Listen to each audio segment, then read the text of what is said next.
with episode 3 of season 2 of the Orville. The tradition of the season so far has been continuing, unabated, of focusing on particularly one character or a small set of characters within the ensemble cast and really trying to develop and flesh out that character with a focus on some of their more personal issues and really kind of building upon what is really inside these characters, so then when we do get to situations which are more daunting and dangerous, or even the more human-focused ones, we have a greater understanding of who these characters are and the relationships to each other, so those elements of the show become more meaningful. And I know not everyone enjoys these type episodes and would like things that are more humor-focused and action-focused, and there was a little bit of this in this episode, but I'm actually preferring the style that it's going towards, with a greater focus on character development rather than just the jokiness, which can sometimes take over in a fashion that seems not quite balanced in some of the episodes in season 1. There was kind of a hit and miss, but I feel like now there's a great consistency, at least in my opinion, in the quality of the storytelling that we're getting. And I do think, again, as I said in the last 2 videos, this is going to split some of the fans of the Orville depending on why you're watching the show. People are watching it for different things and want different things out of it.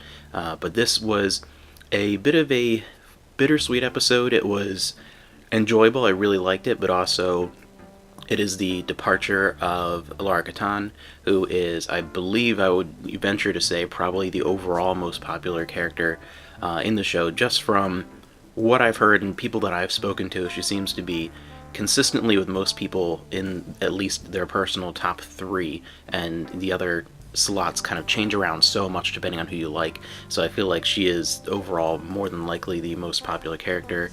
For me, she's one of my favorites. I definitely enjoy Dr. Claire. She's my favorite overall, but I really enjoy Alara Kitan, one of my favorite characters. Firestorm was my overall favorite episode of last season, so it's sad to see her go, and there's conflicting information over whether or not Halston Sage is departing the Orville completely, forever, or just for the remainder of this season, and we will see, as things get a little more solidified, what is going on with that situation. It could be a Tasha Yar thing, but as far as a send-off, I actually really enjoyed it because it did give us a chance to focus on an element of that character which has come up consistently, but in a different way, and really focus on elements that were hinted at in earlier episodes. She definitely has an inferiority complex and a difficult relationship with her family, particularly her father, and that's come up in previous episodes that have had a bit of a focus on her character. And here we really got to see things really put under the microscope and have some resolution to that, and really see some growth for her character and her relationships with members of her family, and just a real expansion upon how we understand that character. She starts off in the beginning having an arm wrestling contest with Isaac, which has been this ongoing thing that everyone's been betting on, and because they're fairly equal in strength. But she ends up breaking her arm during the arm wrestling match, and we find out that she has been adjusting to the change in gravity because she is Selayan, and part of her super strength coming from a planet with a very strong gravity, and she's having issues with loss of bone density and muscle mass, having been outside of that environment for so long. And it's something that has happened before with people of her species, and they will be able to go home and recover with variable success. So it really is something that it's uncertain how long it will take her to recover. Can she go and come right back, but then will the problem come back again?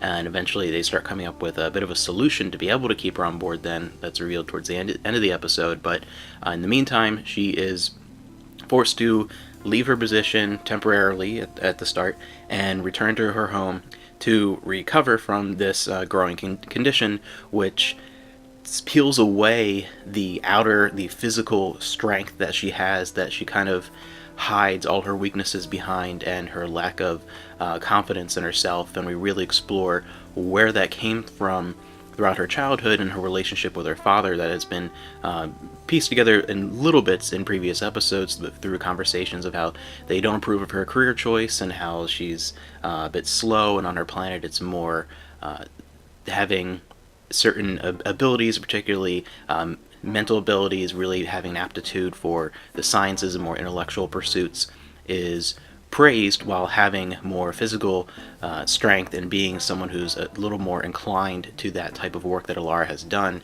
is not seen with quite the same level of respect, and just in general within her society, and much more specifically within her own nuclear family. So you really have that dynamic, which plays out very well. I'm happy to see her family, and of course Robert Picardo, I think, did one of the best performances in this episode. He just felt very believable, and I really bought the relationship between them, between Alara Kitan and her father. Really was the linchpin for this episode. It was one of those things where if that dramatic element didn't work, the episode wouldn't, but it really worked.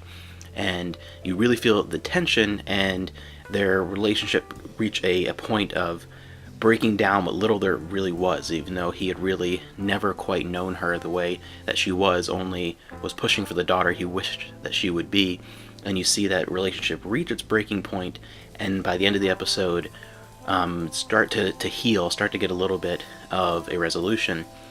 What happens during her stay with her family, they end up going to a vacation home on an island during the off season to try and have some family bonding time and some alone time.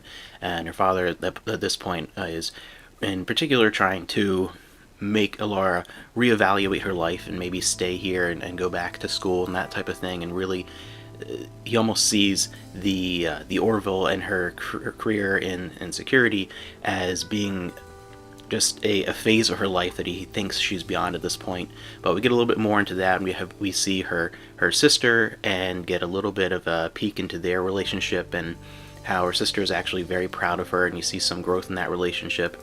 While they are at this vacation home, they are visited by another couple who is staying on the island during the off season, and we have some doctor versus doctor action with Robert Picardo. So you have the doctor from Voyager, and then neighbor comes in, he opens the door, and it's like, oh my gosh, it's Dr. Phlox. So that was just kind of a cool, Star Trek fan moment there that I enjoyed throughout the whole thing.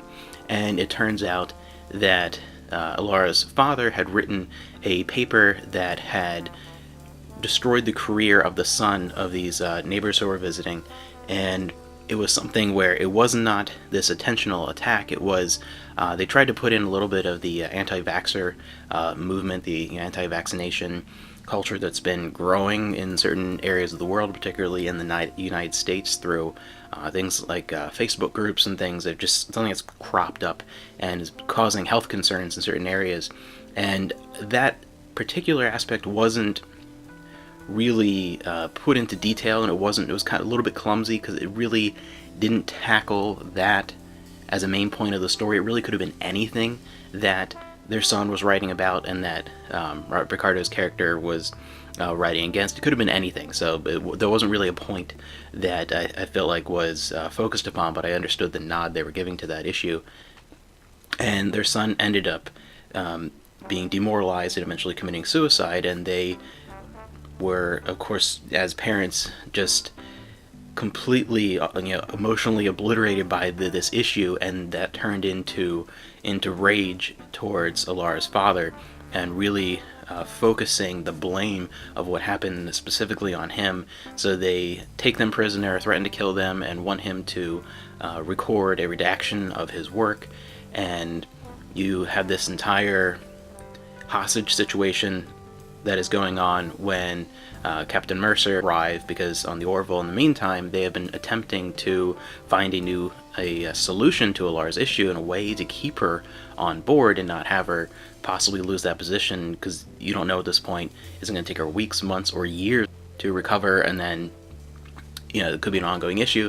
So he arrives in the midst of the hostage situation, and Ed is injured and nearly killed, and eventually you have Alara, you have the proving yourself to the parental unit who disagrees with your life choice, and they finally see the light. Something that's been in movies and TV shows and books for forever, but the idea that Alara then resolves the situation using the skills that she has, even in her weakened state, and showing her father what she truly does and can accomplish, and he comes to appreciate who she is rather than who he always wanted her to be. And you start to see some bonding and healing of that relationship. And then, of course, at the end, of the episode, Alara decides to not chance that moment going away and really instead focusing on building the relationship with her family that's never been there, and really fixing her own personal issues and really finally addressing them in detail in the meantime, and something that I think makes sense as a growth for the character and a healing of relationships that have been affecting her in her entire life, and I think on the other end will make her a stronger and better person. It's also a chance, I think, in many ways for her while doing that to kind of change some of the cultural perspective of her world in general, not just her family, but really try and shed light upon the good aspects and the equality of people who focus perhaps on ideas that are not really held up to the same standard on her world. So I feel like it's sad to see that character go, but at the same time, I really enjoyed this episode for what it did, and I felt like all the different pieces played in a way that dramatically it was interesting. There was just enough humor to make it feel like, it's the Orville, like it has a little bit of a humorous punch, and there was enough tension and action to where I felt like it was just a great balanced episode. I really enjoyed it. Visually, it's always fantastic. I really like the what the heck, I forget what it was called off the top of my head, but the sort of almost like a pony with like a griffin face that was on the island. That type of creature was just indicative of the interesting creative sci-fi look that we get, and also her home world. So again, it was very visually interesting. It was a good goodbye to the character, bit bittersweet, but overall I really enjoyed this episode. Yet again, I am pleased with how the Orville is going.